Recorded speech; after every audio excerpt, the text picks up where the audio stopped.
नमस्कार, मैं राहुल कोटियाल। हफ्ते भर की छुई बात समेटे हम एक बार फिर से हाजिर हैं अपने साप्ताहिक कार्यक्रम के साथ, जिसका नाम है एक्स्ट्रा कवर।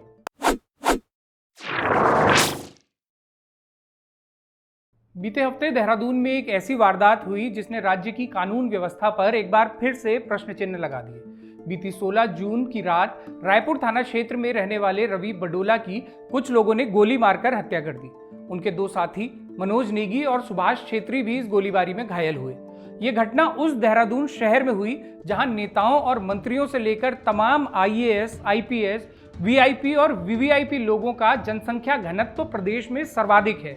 सभ्यधानी देहरादून वाले इस शहर में पूरा सरकारी महकमा तैनात होने के बाद भी अगर यहां अपराधियों के हौसले इतने बुलंद हैं कि वो खुलेआम हत्या करने से भी नहीं घबरा रहे, तो प्रदेश की कानून व्यवस्था पर सवाल उठने स्वाभाविक हैं।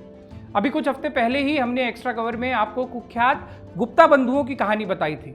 वही गुप्ता बंधु जो पूरे दक्षिण अफ्रीका की मवासी घाम लगाने के बाद जब भारत लौटे तो उत्तराखंड सरकार ने उनके लिए रेड कारपेट बिछाया, उन्हें वीआईपी सुरक्षा दी गई और औली के संवेदनशील बुग्याल उनके लिए आलीशान समारोह के लिए बिछा दिए गए। यही गुप्ता बंधु अब देहरादून के चर्चित बिल्डर सत्येंद्र साहनी को आत्महत्या के लिए मजबूर करने के आरोप में गिरफ्तार हुए हैं। लेकिन अहम सवाल है कि ऐसे कुख्यात लोगों के लिए आखिर देहरादून सबसे मुफीद ठिकाना कैसे, क्यों और किसके संरक्षण में बनता जा रहा है? ये सवाल हालिया घटना के बाद इसलिए दोबारा प्रासंगिक हो उठे हैं क्योंकि रवि बडोला की हत्या में भी मुजफ्फरनगर के हिस्ट्री शीटर रामवीर का नाम सामने आया है। रामवीर इससे पहले भी देहरादून में 2 अलग अलग हत्याओं में शामिल रहा है और जेल तक जा चुका है। ऐसा अपराधी देहरादून में न सिर्फ खुलेआम घूमने और रंगदारी करने की हिम्मत रखता है, बल्कि एक और हत्या को अंजाम देने का दुस्साहस करता है। ये ठीक है कि इस मामले के सभी आरोपितों को पुलिस ने अलग अलग जगहों से गिरफ्तार कर लिया है, लेकिन ऐसे कुख्यात अपराधियों का देहरादून में संरक्षण पाना और लगातार दुस्साहसी होता जाना यहाँ की कानून व्यवस्था पर कई गंभीर सवाल खड़े करता है। उत्तराखंड का दुर्भाग्य ये भी है कि यहाँ मीडिया मैनेजमेंट तुरंत हो जाता है और सरकार भले ही तमाम मोर्चों पर विफल रही हो, हेडलाइन मैनेज करने में वो महारत हासिल कर चुकी है। इसलिए तमाम बड़े अखबार ऐसे आपराधिक घटनाओं के बाद कानून व्यवस्था से जुड़े अहम सवाल नहीं पूछते, बल्कि सरकार के इशारे पर मंडाण लगाने लगते हैं। उदाहरण के लिए इस खबर को देखिए। ये फ्रंट पेज न्यूज है जो मुख्यमंत्री जी के हवाले से बता रही है कि बाहरी लोगों की पहचान के लिए सघन सत्यापन अभियान चलाया जाएगा। इसी खबर की सब हेडिंग कहती है कि जमीन खरीदने से पहले आपराधिक पृष्ठभूमि की जांच जरूरी है। जनता को बुधियाने वाली इस खबर पर अखबार बलिहारी जा रहे हैं, जबकि इसमें कही गई बातें सिर्फ हवा हवाई हैं। क्योंकि सरकार बहादुर अगर जमीन खरीदने से पहले लोगों की आपराधिक पृष्ठभूमि की जांच कर भी ले, तो भी देश का कोई ऐसा कानून नहीं है जिसके तहत आपराधिक पृष्ठभूमि वालों को जमीन खरीदने से रोका जा सके। जमीन खरीदना तो फिर भी छोटी बात है। आपराधिक पृष्ठभूमि के लोग जब प्रदेश की विधानसभा से लेकर देश की संसद तक के सदस्य बन सकते हैं, तो क्या देहरादून में एक प्लॉट नहीं खरीद सकते? अभी ताजा चुने गए देश के सांसदों का ही आंकड़ा देख लीजिए। चुने गए कुल सांसदों में 46% ऐसे हैं जो आपराधिक पृष्ठभूमि के हैं और इनमें से 31% तो ऐसे हैं जिनके खिलाफ हत्या का प्रयास, बलात्कार और अपहरण जैसे गंभीर मुकदमे चल रहे हैं। तो देश की संसद में ही जब लगभग आधे माननीय आपराधिक पृष्ठभूमि लेकर भी पहुंच सकते हैं, तो देहरादून में प्लॉट लेने के लिए किसी की आपराधिक पृष्ठभूमि क्या ही रोड़ा बनेगी। वैसे भी जमीन खरीदने का अधिकार हर नागरिक का संवैधानिक अधिकार है और देश में ऐसा कोई कानून नहीं है जो कहता हो कि किसी व्यक्ति को सिर्फ इसलिए जमीन खरीदने से रोका जा सकता है क्योंकि उसके खिलाफ कोई आपराधिक मुकदमा चल रहा है। उत्तराखंड में जमीन की खरीद पर रोक लगाने वाले जो कानून थे भी, उन्हें हमारी ही सरकारों ने खाड़ून चुला दिया और अब हम ही लोगों को बुधियाने के लिए मुख्यमंत्री जी कह रहे हैं कि बाहरी लोगों का सत्यापन करेंगे और जमीन खरीदने से पहले उनकी आपराधिक पृष्ठभूमि को खंगालेंगे। वाह धामी जी वाह, कितना क्यूट बयान है आपका। पर आपने जब उत्तराखंड में जमीन खरीद का जिक्र छेड़ ही दिया है, तो हम एक बार फिर से बारामासा के दर्शकों को विस्तार से बता देते हैं कि कैसे आपकी ही सरकार ने हमारे भूमि कानूनों को चपट किया और कैसे प्रतिपक्ष में बैठी कांग्रेस ने भी इसमें आपके साथ तुक डाल में पात वाली भूमिका निभाई। उत्तराखंड में भू कानून को लेकर वैसे भी पिछले कुछ समय से आवाज उठने लगी है, इसलिए प्रदेश के नागरिकों को ये अच्छे से समझ में आना चाहिए कि हमारे भू कानूनों का इतिहास क्या रहा है और इन कानूनों को किसने और कब खड़े-आया है। असल में उत्तराखंड राज्य के गठन से पहले ही आंदोलनकारी इस बात को समझ रहे थे कि यहाँ भूमि कानून की कितनी ज्यादा जरूरत है। इसके लिए उन्होंने कई तरह के प्रयास भी किए और भूमि कानूनों की रूपरेखा भी तैयार की गई। आंदोलनकारियों की मांगों में ये भी शामिल था कि पहाड़ की जमीनों और यहाँ की सांस्कृतिक पहचान को बनाए और बचाए रखने के लिए पूर्वोत्तर राज्यों की तरह हमें भी संविधान के अनुच्छेद 371 जैसी सुरक्षा दी जाए। इस मांग को उठाने वालों में तत्कालीन भाजपा सांसद मनोहर कांत ध्यानी भी शामिल थे, जिन्होंने बाकायदा अनुच्छेद 371 की मांग का प्रस्ताव राज्यसभा में भी रखा था। इसके अलावा कई आंदोलनकारी इस पक्ष में भी थे कि अगर अनुच्छेद 371 हमें नहीं मिलता तो पड़ोसी राज्य के Himachal Pradesh tenancy and land reform act 1972 की तरह या फिर Sikkim regulation of transfer of land act की तरह हमारी जमीनों की सुरक्षा का भी कोई विशेष कानून बनाया जाए। साल 2000 में जब उत्तराखंड राज्य बना और इसके 2 साल बाद जब पहली चुनी हुई सरकार का गठन हुआ तो तत्कालीन मुख्यमंत्री एनडी तिवारी के नेतृत्व में प्रदेश सरकार ने कुछ भू कानून बनाए भी। ये कानून क्या थे, इन्हें भी विस्तार से समझिए।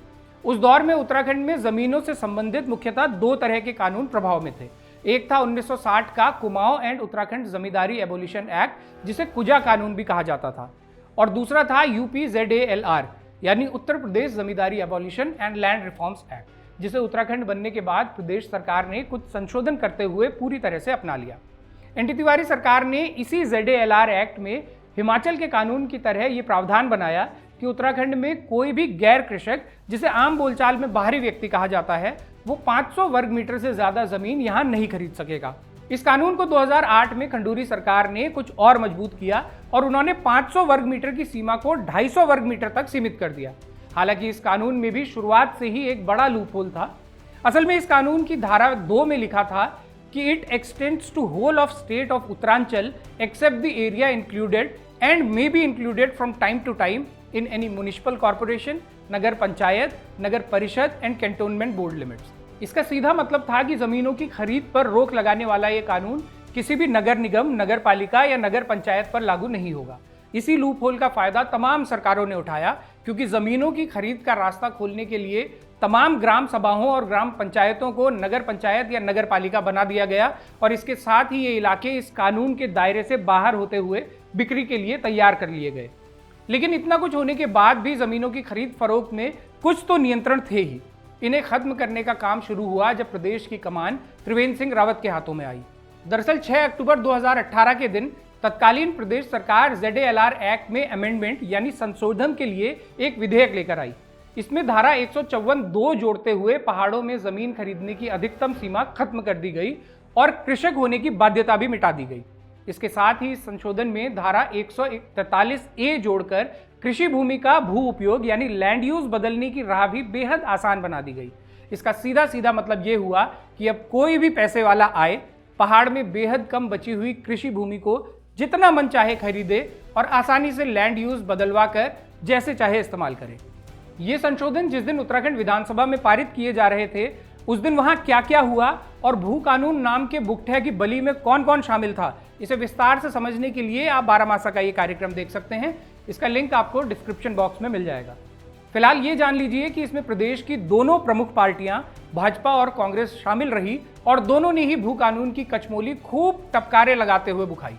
वो ऐसे कि भाजपा सरकार शुरुआत में ये संशोधन सिर्फ पर्वतीय इलाकों के लिए लेकर आई थी, लेकिन कांग्रेस नेता स्वर्गीय इंदिरा हृदय ने जब ये सवाल उठाया कि जमीनों की खरीद की ये छूट सिर्फ पर्वतीय इलाकों के लिए ही क्यों है, मैदानी इलाके के लिए क्यों नहीं, उनके इस तर्क को भाजपा सरकार ने ये कहते हुए सुकारा कि नेकी और पूछ पूछ।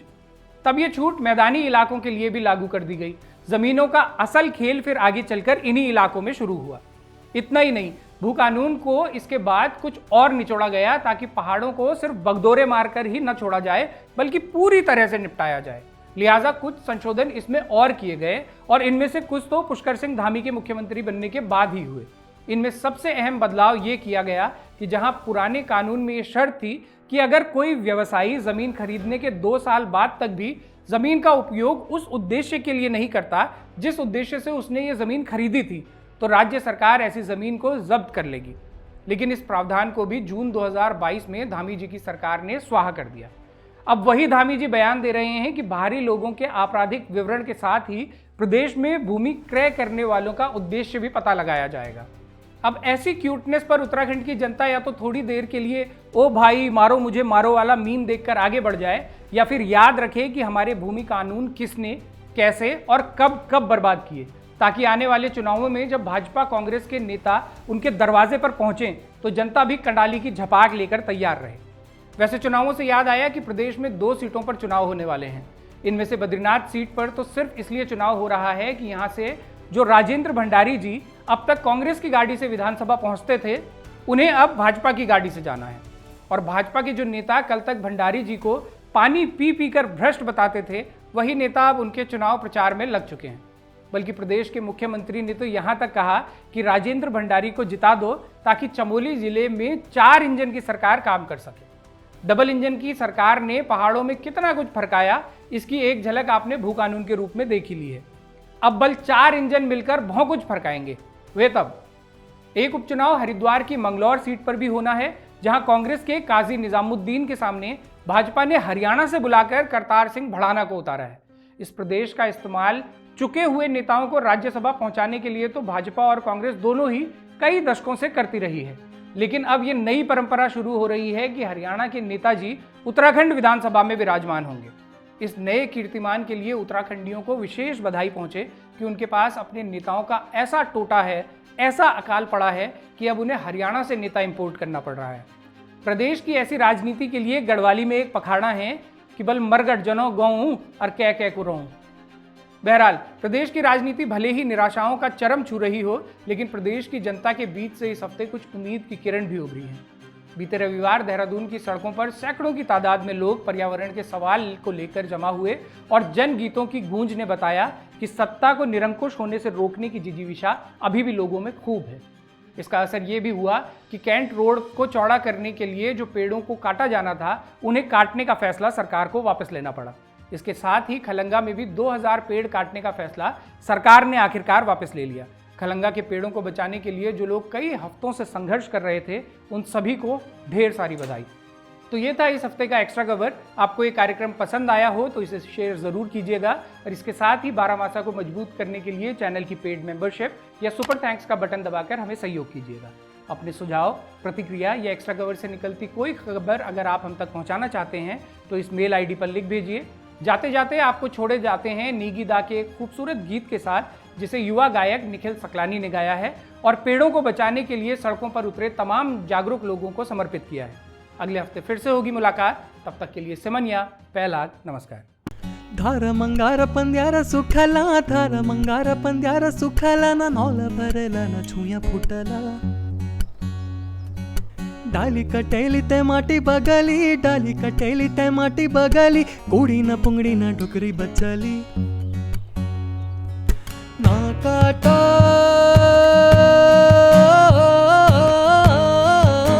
तो डालो,